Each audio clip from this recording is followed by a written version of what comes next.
Hello, thank you so much for joining us. My name is Kip Lagatbet, and today I am in Kapkatet Associate Village, and we have to present you the Kalenjin cultural artifacts, more specifically the war artifacts that was used in ancient times with the Kalenjin people. And today we have the great someone here who will present us and to tell us how these actually were used during the tradition of the Kalenjin. Thank you so much for joining us, and please kindly, I can see some of the cultural weapons that we have here. Can you perhaps give us the explanation? What does the Kalenjin culture means to you? Kalenjin culture, or culture as such, is the people themselves. Yes. Without culture, a human being is aimless, purposeless, and lifeless. Culture defines who we are. Like now, we are known as the Kalenjins because things that go with us can be identified anywhere around the country that they are Kalenjins. And this is because art, education, work is all summarized as culture. Yes. And what remains after these cultural things are used are put aside if they are no longer working, and they become now artifacts of museum. Yes. And here now we are in Kipsigis Museum, and among the few that I have here are others, hundreds and hundreds at Kapkatet Museum. Yes. Which has come to be called Kipsigis Museum. And I'll want to give you the names of a few of the artifacts, which in this case are artifacts which these people of ours used to defend themselves. Some people call it artifacts of war. Right. Really, there is no more war at present. Yeah. These are merely representation of what they used to use to defend themselves. And I will start with the spear. So, just allow me to tell our viewers wherever they are, we are yet to present you the war artifacts that was used in Kalenjin tradition, ancient times. And these are some of the artifacts, rather. Okay. So, what does this mean? This is a spear, and the spear was a weapon of defense. Yes. When the enemy is near at hand. Yeah. You don't throw it, but you use it to defend yourself or to fence yourself from being hit by the weapon of the enemy. And the enemy is now fighting arm to arm with me. And all I'll do is use it to try to ward him away from reaching my body. Yes. And with this spear, we have the far distance objects, fighting tools. And in this case, it was a bow and arrows. Oh. This is the bow. Yes. And the bow is what you use to make the arrow fly. It's used for shooting. Okay. And the arrows are contained in a quiver, like this one. Yeah. And as you can see, the quiver has arrows. Quiver has arrows. All right.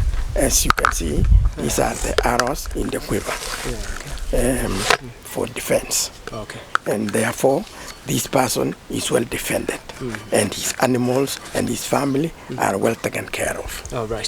Thank and you. Can you perhaps show us on how you are supposed to handle while you are in a mission, actually? When you are in a mission, Yes. it was supposed to be done like this. I remove the arrow from the quiver, and it is Yeah. placed as such. Show to the camera. How exactly? And it is. So this is how It is it function. so as to build strength. Yeah. on Okay. the bow. Yeah. And when the bow has built great strength, you leave it, and it will use its kinetic energy Uh-huh. to make the arrow fly away Oh, okay. towards wherever you want it to. So the distance depends on the pole. The more you pull, the stronger and the faster and harder the arrow will fly. Okay. So whatever you're watching, this was the most weapon that was used by the Kalenjins in tradition to actually defend themselves even during war. So right now, we are now moving to another object, and perhaps maybe the decoration artifacts. Okay.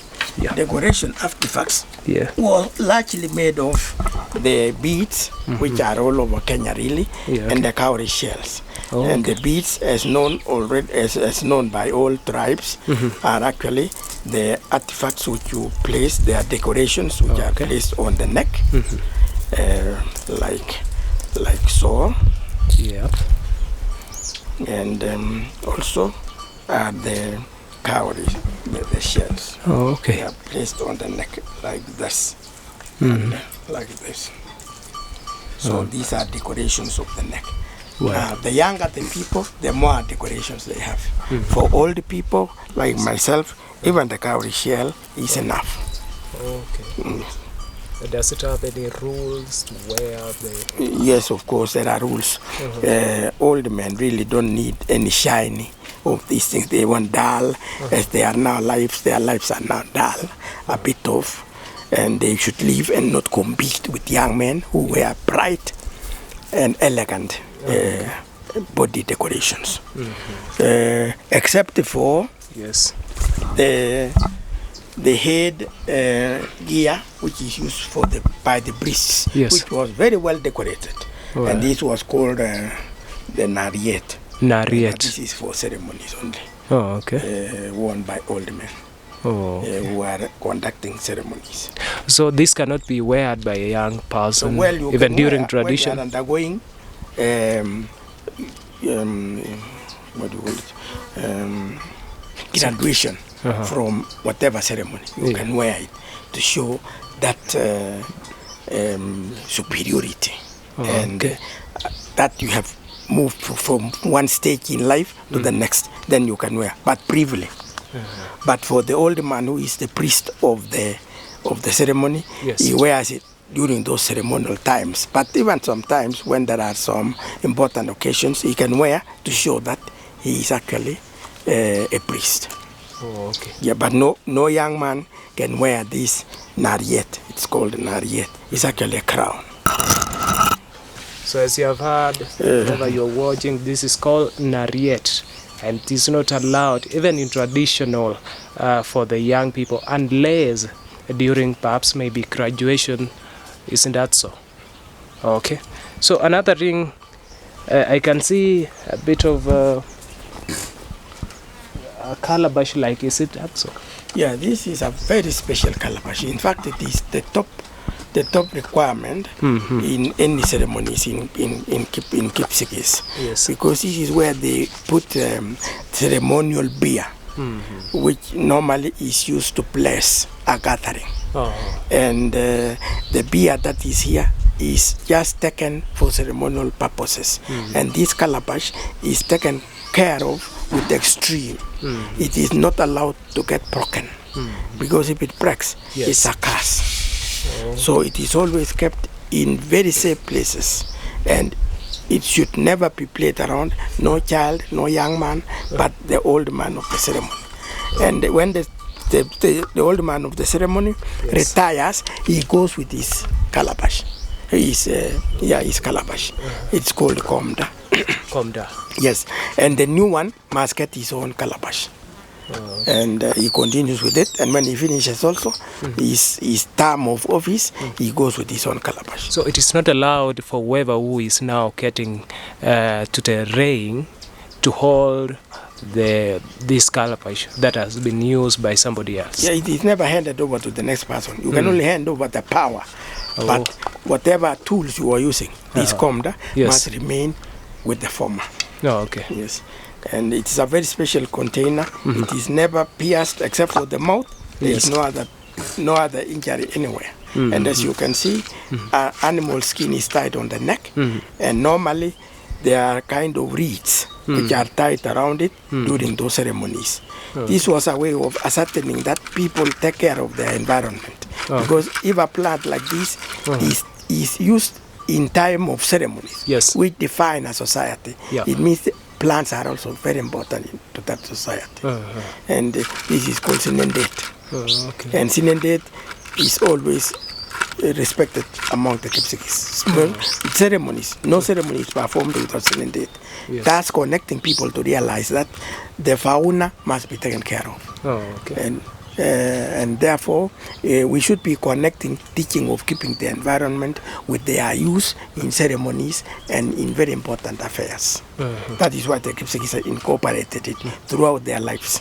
Okay, you had said that if during traditional, if this calabash, or well, you said called komda, got broken, it is a curse.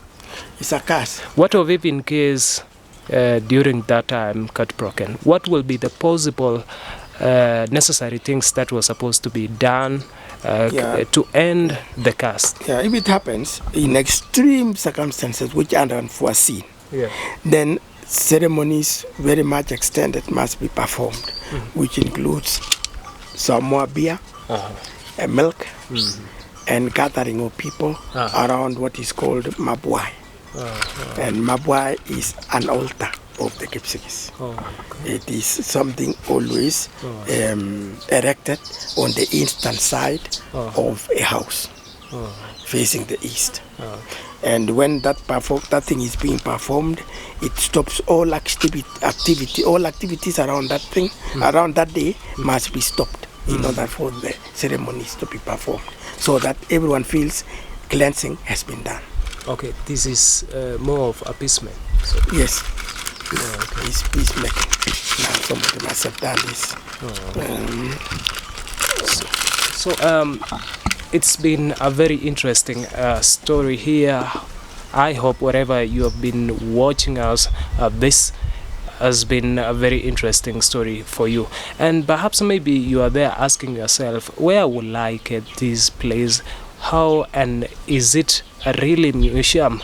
And he is here to tell us about, if in case you are interested in where you will find him.